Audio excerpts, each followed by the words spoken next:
आला हज़रत को समझाओ। उन्होंने कहा है कि हद्दर को झुकना कब्र को चूमने के लिए, सजदा तो दूर की बात है, वो कहते हैं मैं इससे मना करता हूं।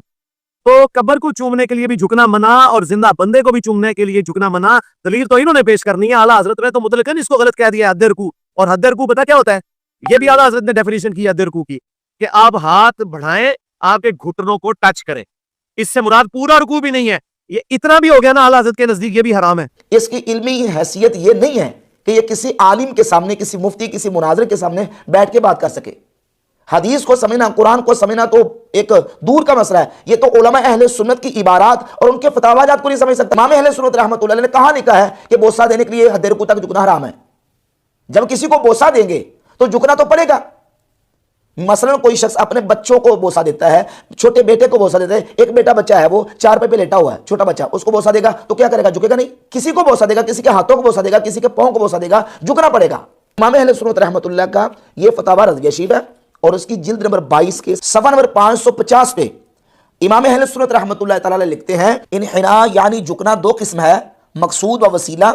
अगर खुद नफ्से इन्हिना से ताज़ीम मकसूद नहीं बल्कि दूसरे फेल से जिसका ये जरिया है, तो इस सूरत में इसका हुक्म उस फेल का हुक्म होगा।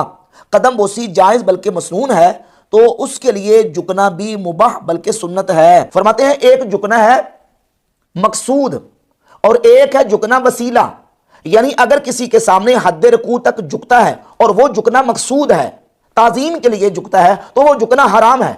और अगर किसी के सामने झुकना पड़ता है और वो झुकना वसीला है किसी और दूसरे अमर का, किसी दूसरे काम का, जैसे शागिर्द अपने उस्ताद की जूतियां सीधी करने के लिए झुकता है, बेटा अपने बाप की जूतियां सीधी करने के लिए झुकता है, तो ये भी झुका है।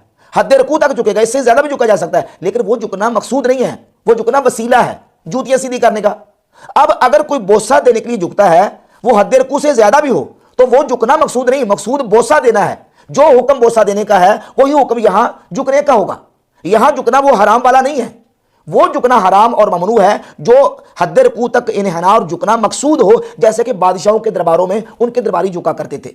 नबी पाक सल्लल्लाहु अलैहि वसल्लम से खुद बोसा देने के लिए झुकना साबित है। ये अल मुसन्नफ इमाम अब्दुर रज़ाक की, इसमें हदीस नंबर 6775 है और ये हदीस और बहुत सारी हदीस की किताबों के अंदर मौजूद है। नबी पाक सल्लल्लाहु अलैहि वसल्लम के सहाबी हज़रत उस्मान इब्न मज़ऊन रज़ियल्लाहु ताला अन्हु की जब वफ़ात हुई तो फ़अक़ब्ब अलैहि, नबी पाक सल्लल्लाहु अलैहि वसल्लम उन पर झुके, फ़क़ब्बलहु, तो आप अलैहिस्सलातु वस्सलाम ने उनको बोसा दिया।